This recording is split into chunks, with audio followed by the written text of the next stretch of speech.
এই দেখুন বাবা, এই যে দেখুন, এই যে বাবা দেখুন, এই যে বাবা দেখুন, এই যে একদম দেখুন বাবা, তাই তো দেখুন বাবা।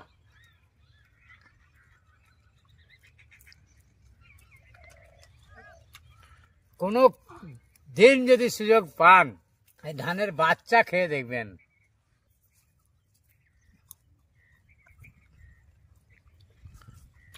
বেবি ধান বাবা, এই যে বাবা বেবি ধান দেখুন, ধানের বাচ্চা একবারে মাসুম বাচ্চা, মাসুম বাচ্চা, এত স্বাদ।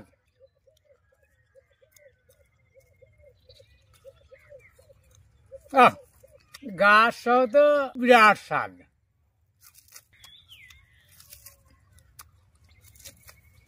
আবার দেখা হচ্ছে পরের ভিডিওতে নতুন খাবার নিয়ে।